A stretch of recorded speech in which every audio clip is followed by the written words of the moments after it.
अस्सलाम वालेकुम, मैं हूं अरबाज। आप देखिए अरबाज नाइट स्टूडियो। तो ये मेरा छोटा सा मिनी ब्लॉग है। तो अभी मैं आया हूँ यहाँ पर गाड़ी वॉश करवाने के लिए। साईं और खालिद भाई के साथ आया हूँ गाड़ी वॉश करवाने के लिए। गाड़ी माशाल्लाह चमक गई है। पहले इतनी ज़्यादा गंदी हुई थी, पूरे गाड़ी के बुरे हालत हुए हुए थे। और गाड़ी के काम भी करवाने हैं काफ़ी ज़्यादा। गाड़ी यहाँ से देखो क्या हाल हुआ है गाड़ी का। तो ये काम वाम भी करवाने हैं और देखते हैं कल पॉलिश भी करवाएँगे गाड़ी को।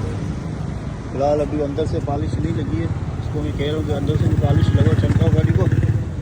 गाड़ी के पर्दे रखे हुए हैं और ये पता नहीं क्या चीज़ निकली है, मेरे ख्याल से इस गाड़ी की है या ये पीछे गाड़ी खड़ी है, पता नहीं किसकी है। फिलहाल देखते हैं। तो साईं खालिद पता नहीं कहाँ चले गए, नज़र तो नहीं आ रहे। बात करते करते पता नहीं कहाँ चले गए। तो मिनी व्लॉग को यहीं पे एंड करते हैं। तो इंशाल्लाह मिलते हैं नेक्स्ट वीडियो में, मिनी व्लॉग में नेक्स्ट मिलते हैं। तो वीडियो आपको पसंद आती है तो लाइक कमेंट शेयर लाजमी करना, ठीक है। तो जितना लाइक कमेंट शेयर करोगे तो इंशाल्लाह उनसे भी अच्छी हम वीडियो बनाएंगे, ठीक है। ओके, अल्लाह हाफिज़।